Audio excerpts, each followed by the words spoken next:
ដើម្បីឲ្យយើងអាចទៅរកភ្លូក្រាបឬក៏ក្តាមសមុទ្រឬក៏ក្តាមខៀវនេះបាននៅក្នុងរដ្ឋ Florida យើងត្រូវមាន license ឬក៏អាជ្ញាប័ណ្ណឬជាប័ណ្ណអនុញ្ញាតឲ្យយើងរកបានទោះបីជាយើងរកក្តាមហ្នឹងដើម្បីគ្រាន់តែហូបក៏ដោយសម្រាប់អ្នកដែលរស់នៅក្នុងរដ្ឋ Florida ផ្ទាល់តែម្ដងការយក license នេះគឺត្រូវតែមានដូចគ្នាប៉ុន្តែយើងអត់ចាំបាច់ចំណាយលុយទេគឺខាងរដ្ឋគេឲ្យ free ទេប៉ុន្តែយើងត្រូវតែមានដូចគ្នាហើយតាមច្បាប់ការទៅរកក្តាមឬក៏ភ្លូក្រាបឬក្តាមសមុទ្រប្រភេទហ្នឹងគឺគេអនុញ្ញាតឲ្យយើងយកបាន10 gallon ប្រហែលជា2 ធុងស្ពេត្រូក្នុងមួយថ្ងៃនិងក្នុងម្នាក់ហើយមួយទៀតគឺគេមិនអនុញ្ញាតឲ្យយើងចាប់យកក្តាមញីប្រភេទដែលក្តាមហ្នឹងកំពុងតែពងទេមានន័យថាកំពុងតែពងនឹងលៀនចេញពីក្នុងពោះមកហ្នឹងឲ្យយើងឃើញមានពងណាហាមយកដាច់ខាតគឺយើងត្រូវប្រឡែងទៅវិញដើម្បីឲ្យក្តាមហ្នឹងវាទៅបង្កកំណើតសិនហើយក៏មានបងប្អូនជាច្រើនដែរដែលគាត់មកលេង Florida ឬក៏អ្នកផ្សេងទៀតគាត់ចង់ដឹងថាតើអ្នកដែលមកពីក្រៅរដ្ឋ Floridaតើគាត់ចង់មករកក្តាមសមុទ្រដូចពួកខ្ញុំអញ្ចឹងរកបានអត់សម្រាប់អ្នកក្រៅ state ឬក៏អ្នកមកពីក្រៅរដ្ឋ Florida អ្នកដែលមិនរស់នៅក្នុងរដ្ឋ Florida គ្រាន់តែមកលេងក៏មករកក្តាមបានដែរបងប្អូនមករកទៅញ៉ាំបានដូចគ្នាប៉ុន្តែគេតម្រូវឲ្យគាត់នឹងមាន license ឬក៏អាជ្ញាប័ណ្ណនឹងដែរគ្រាន់តែថាអាជ្ញាប័ណ្ណឬក៏ license ហ្នឹងគាត់ត្រូវចំណាយលុយបងប្អូនបើអ្នករដ្ឋ Florida ផ្ទាល់តែម្ដងគឺអត់ចំណាយលុយទេគេឲ្យ free យើងទៅយកមក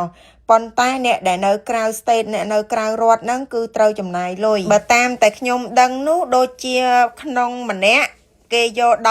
$17គឺប្រើបានរយៈពេល3ថ្ងៃសម្រាប់ប័ណ្ណអនុញ្ញាតហ្នឹងហើយដូចជាមានកញ្ចប់3ខែឬក៏1ឆ្នាំទៀតចាប៉ុន្តែមិនដឹងប្រហែលឲ្យច្បាស់ទេខ្ញុំអត់សូវច្បាស់ដែរបងប្អូនហើយក៏គេកំណត់អាយុដែរគឺចាប់ពី16ឆ្នាំទៅដើម្បីចុះទៅរកក្តាមឬក៏រកក្តាមអញ្ចឹងដើម្បីញ៉ាំក៏ដោយដើម្បីតែកំសាន្តក៏ដោយក៏ត្រូវមាន license ដែរចាប់ពីអាយុ16ឆ្នាំឡើងទៅមិនថាអ្នកនៅក្នុង state Florida ឬក៏នៅក្រៅ state ទេចំនួនក្តាមដែលអាចយកបានហ្នឹងអ្នកក្រៅ state អ្នកក្នុង state អីគឺយកបានដូចគ្នាបងប្អូនចំនួនប៉ុនគ្នាគឺ10 gallon ប្រហែលជា2 ធុងស្ពេត្រូហ្នឹងក្នុងមួយថ្ងៃ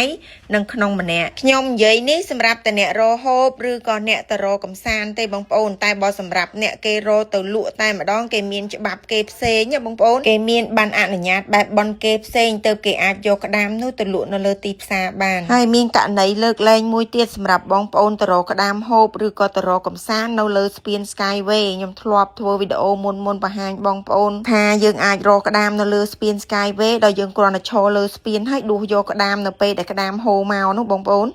នៅកន្លែងហ្នឹងគឺយើងអត់ចាំបាច់ត្រូវមាន license រកក្តាមអីទេឬក៏ license ស្ទូចត្រីអីទេព្រោះអីពេលដែលចូលទៅស្ទូចត្រីរកក្តាមអីនៅលើស្ពានហ្នឹងមុននឹងចូលទៅគឺគេតម្រូវឲ្យយើងហ្នឹងបង់លុយជាមុនសិនដូចជាមនុស្សធំម្នាក់$4ហើយចំណែកកូនក្មេងដែលមានអាយុក្រោម6ឆ្នាំគឺគេយក$2 $3ទេបងប្អូនខ្ញុំភ្លេចដែរហើយចំណែកឡានក៏គេគិតលុយដែរកន្លែងចតឡាននៅលើហ្នឹងគឺ$4ដូចគ្នារាល់តម្លៃដែលគេយកយើងហ្នឹងមានន័យថាគេ cover ទៅលើ license ដែលយើងអត់មាននឹងហើយតែមិនមែនមានន័យថាអ្នកមាន license ហើយឬក៏អ្នកដែលរស់នៅក្នុងរដ្ឋ Florida នឹងមាន license ហើយទៅស្ទូចត្រីឬរកក្តាមនៅលើស្ពាន Skyway ហ្នឹងគេអត់យកលុយទៀតទេគេយកដូចគ្នាបងប្អូនគេអត់ដឹងថាយើងមាន license ឬក៏មិនមាន license ទេ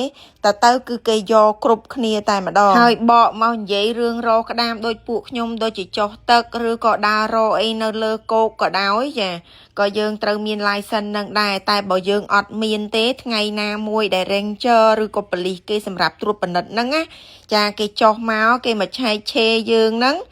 យើងអត់មាន license ឬក៏អាជ្ញាប័ណ្ណហ្នឹងគេអាចផាកពិន័យយើងបាននិយាយឲ្យស្រួលស្ដាប់ទៅរស់នៅតំបន់ឬក៏ស្រុកអ្នកច្បាប់ហើយឲ្យតែយើងស្របច្បាប់ធ្វើអីដូចមិនសូវបារម្ភទេបងប្អូនតែបើថាខុសច្បាប់វិញភ្នែកសភ្នែកខ្មៅហើយអញ្ចឹងហើយមិនថាក្រុមពួកខ្ញុំនេះឧស្សាហ៍ទៅរកក្តាមមិនថារកហូបឬក៏ការកំសាន្តអីទេក៏ពួកខ្ញុំនឹងមាន license ឬក៏អាជ្ញាប័ណ្ណដែរណាមួយទៀតអាជ្ញាប័ណ្ណឬក៏ license ហ្នឹងពួកខ្ញុំយក free ទេបងប្អូនតែឲ្យវាមានជាប់ខ្លួនអញ្ចឹងហើយមួយទៀតគិតថាបើគ្រាន់តែរកហូបឬរកកំសាន្តទេកុំឲ្យវាមានបញ្ហា